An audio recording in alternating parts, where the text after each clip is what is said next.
What's up, guys? Brandon here. Just wanted to go over a little start here to the Robinhood challenge. I want to teach you guys to grow an account with Robinhood with options. This is going to be a little challenge to myself, a little challenge to you know challenge the dealing with the whole TradeNet situation and that whole scam box and just all this other stuff going on. I just want to show you guys that Robinhood, you can build an account. You can kind of avoid the PDT rule, and I'll show you how to get around that, and most likely in these videos. And we're going to go over just a small recap on the start to my day, and a big shout out to Tooltime Rob, BRT, you're the man. Actually, notify me as I explore the options world here, and your entries and your exits are above all the most important thing as far as any trading goes. Options, equities, futures, you name it. So if you have really good technical analysis, you can trade pretty much all of these platforms for trading. So I just want to talk a little bit about Amazon here and what we did. So the call was that Amazon was most likely going to give us a run up here and popped and drop, right? Because we had all this serious resistance on here. We had that China fluff news that nothing happened at the G20, which that was an easy call. We talked about in the morning. Bulls were never in control. You could easily look at the volume during the daily charts and stuff like that, where there was not enough bull volume to mandate any kind of like up in the markets, right? So if we just jump to the SPY real quick here, and let's go to the daily.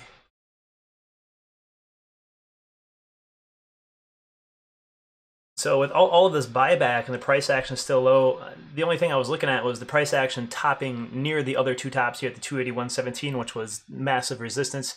The one big buyer candle in that squeeze, which filled that gap, even so, never really surpassed the highest seller candles, right, in this whole truck. If you're coming back here from the initial double top going back down, we're more red than green, and the green volume was not beating up anything. Even though price action had gap ups, the green buyers volume was still not there. Inevitably a triple top and a fail. That's what we were looking for. That's what we talked about. So if we look here for Amazon, I started with 500 bucks this Monday here in the Robinhood account. And used up a day trade on Monday. We traded some AMD and Tesla and had some small gains there, like 30%.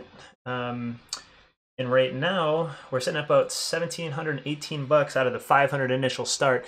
And that's not always going to happen. You're not going to have 1,000% runners. I could have laughed a little bit more. Let me explain here what we're looking at.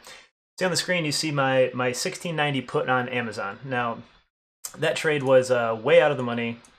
Essentially, I was just banking on a market dump, which the triple top, it happened. It actually became in the money and closed into the money by huge profit. So if we go into that put, it was over 1,000%. We were up 3,300, etc. Crazy percentage off one contract. That was a one put I'd purchased for 315 bucks, just one.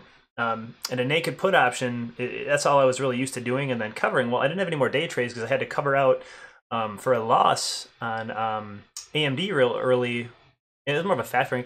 Doesn't really matter. So you can, it was something I learned that you can actually add in an option leg, thanks to Tooltime Rob here, anytime you want. So to create a debit spread, I was already up so much on my one put contract. I had bought a 1690 put here, just one, for 315 bucks, right? And then if you look at this put right here, I sold one. I'm adding an option leg to it, thus locking in my profits, right? And this is kind of the way that and Tooltime Rob turned me onto this. I was familiar with credit debit spreads and verticals, but I didn't know you could just randomly add one. I thought you had to take the position as a double leg. I didn't know you could just start off with a naked put, let it run, and then when you were ready for your profits, add an option like for a sell so it counteracts your gains, right? So what I did to take profit, since I was out of day trades and I didn't want to do the PDT rule, this costed literally nothing because I turned it into a debit spread. We were already up a couple $1,000 on here, and what I did was I had sold a put, the 1687.50. So I sold a put that was behind my naked call. So 1690 being that, and then I dropped and I sold off a 1687.50. Thus, you can see the big minus right here. But as it continues going down, I'm locked into my profits now. The spread in between the two being like the 35 to 36 right here.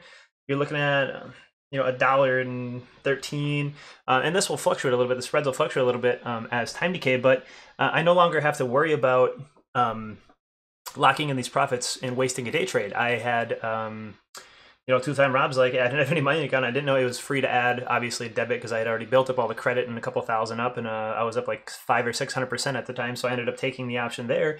And then we ended up locking in about $1,200 on the day. Would have been nice to let it go, but emotions and all that other stuff aren't going to let you hold through. You're already up a couple thousand on a contract. You might as well lock it in. So by the time I had gotten home and for this cover here, I had taken the sold this put here, and now it's at minus 1985, but that's fine. That's just locking in all the percent on my 1690 put and not costing me a day trade.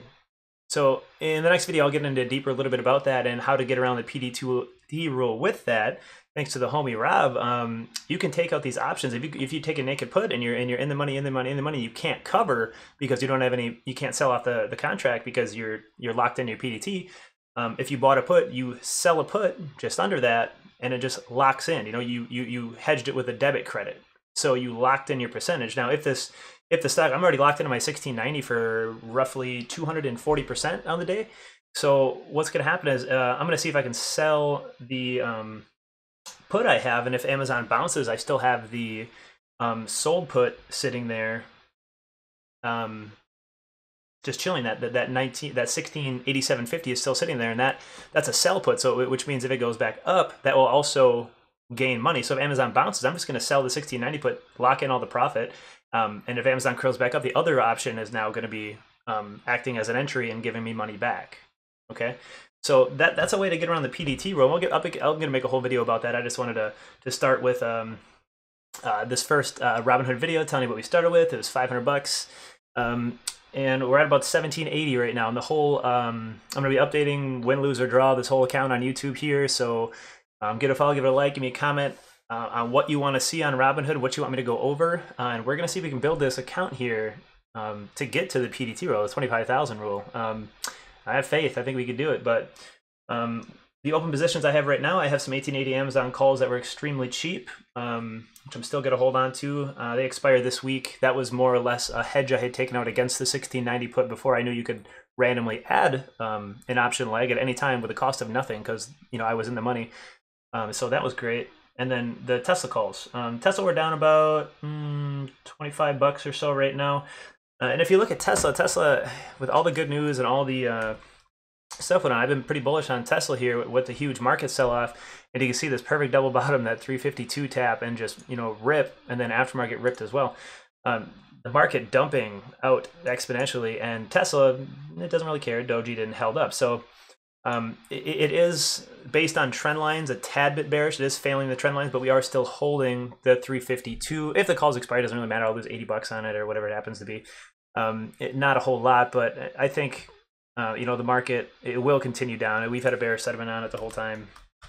Bulls are never in control. So if Tesla starts to really pick up this week, I think that squeeze could happen. We broke highs and tested highs after this doji, and it just got sucked back down. But it closed just barely. See the whole body of that candle closed over the previous top right here at 356.54, and then it's starting to curl up.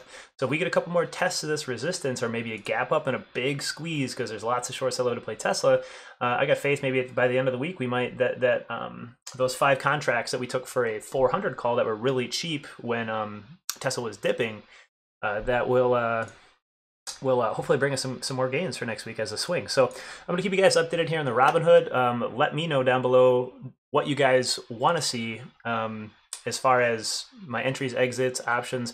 I'm going to trade it just like I would trade an equity. I'm only going to be buying calls at the lows. I'm only going to be taking puts at tops. The market analysis is going to stay the same as equities, but we're just going to find some entries for options. And the more equity we build up here, the more we can avoid the PDT rule by just taking out these debit spreads. And the more I'm going to touch onto that, I've been researching a ton about them, so now I know how to use them a lot better, and I'll be able to shoot that knowledge to you guys. So I'm super excited to start this challenge. We're off to a really good start. I don't expect to have 1,000+% winners every single time, but it's just a very good start. So I will catch you guys in the chat and let me know what you guys want to see. Today is obviously Wednesday. The market's closed, so we're gonna. Oh, and the daddy-o's calling. I'll catch you guys later. We'll see you in chat.